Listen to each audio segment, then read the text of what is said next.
नेपाल में फिर हिंदू राष्ट्र की मांग। मधेश हिंसा के बाद सियासी बदलाव, क्या बदलेगा नेपाल का संविधान? हिंदू राष्ट्र की मांग से सीमा पर अलर्ट। नेपाल को फिर से हिंदू राष्ट्र बनाने की मांग तेज हो गई है।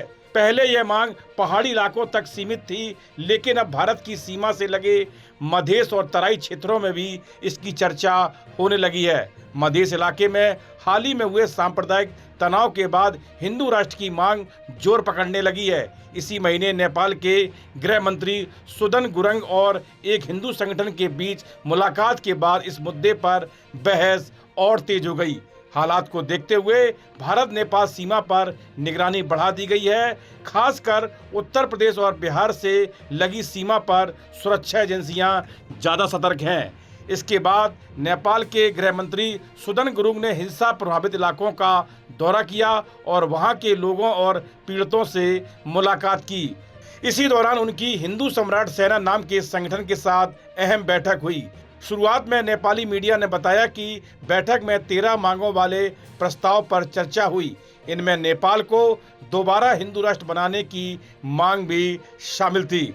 इस पर सवाल उठे कि क्या गृह मंत्री को इतने बड़े राजनीतिक और संवैधानिक मुद्दे पर बातचीत करने का अधिकार है। हालांकि बाद में बैठक में शामिल अधिकारियों ने कहा कि कोई औपचारिक समझौता नहीं हुआ है। एक अधिकारी ने नेपाली मीडिया कांतिपुर को बताया कि यह बैठक किसी समझौते के लिए नहीं थी। इसका मकसद सिर्फ संगठन को सरकार के सामने अपनी मांगें रखने का मौका देना था। यह मांग ऐसे समय में सामने आई है जब नेपाल सरकार तनाव रोकने के लिए संबंधित समूहों से बात कर रही है। हालांकि सरकार के प्रयासों के बावजूद विरोध लगातार बढ़ रहा है। संयुक्त हिंदू मोर्चा, हिंदू सम्राट सेना, राष्ट्रीय प्रजातंत्र पार्टी, हिंदू युवा सेवा संघ जैसे नेपाल के 15 से अधिक हिंदू संगठन एक साथ मंच पर आ चुके हैं। ये सभी संगठन बैठकों और जनसंपर्क के माध्यम से एक साझा रणनीति बनाकर इस आंदोलन को आगे बढ़ा रहे हैं। इन संगठनों का कहना है कि यह मुद्दा अब किसी इलाके तक सीमित न होकर पूरे नेपाल का विषय बन गया है। इसके बाद 2 अगस्त की सुबह नेपाल के गृह मंत्री सुदन गुरुङ को दिए गए ज्ञापन की कॉपी भी सामने आई। इसमें नेपाल को फिर से हिंदू राष्ट्र बनाने की मांग पर चर्चा का साफ जिक्र किया गया था। यह ज्ञापन संयुक्त हिंदू मोर्चा की ओर से दिया गया था। इसमें मांग की गई है कि नेपाल को हिंदू राष्ट्र बनाने के मुद्दे पर चर्चा के लिए 3 महीने के अंदर सभी दलों की बैठक बुलाई जाए। साथ ही इस पूरी प्रक्रिया के लिए एक तय समय सीमा भी निर्धारित करने की मांग की गई है। नेपाल में हत्या की घटनाओं के बाद आरोपियों पर कार्रवाई और देश को फिर से हिंदू राष्ट्र बनाने की मांग अब आंदोलन का रूप ले चुकी है।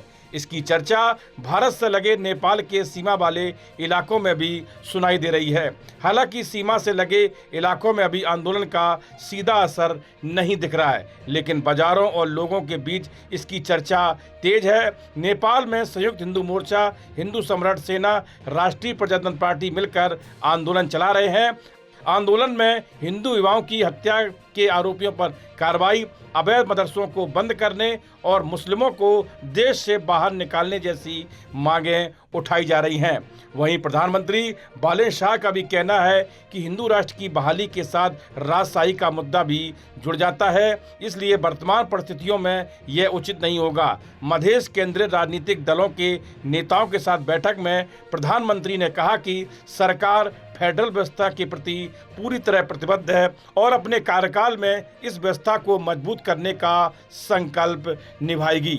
भारत की सीमा से लगे नेपाल के सुनसरी जिले के देवानगंज में 26 जुलाई को धार्मिक जुलूस के दौरान 2 समुदायों के बीच हिंसा हो गई। इसके बाद यह हिंसा मधेश के दूसरे जिलों में भी फैल गई।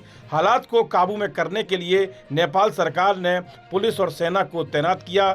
इस हिंसा के दौरान 3 प्रदर्शनकारियों की मौत हो गई थी, जिसके बाद इलाके में तनाव और बढ़ गया।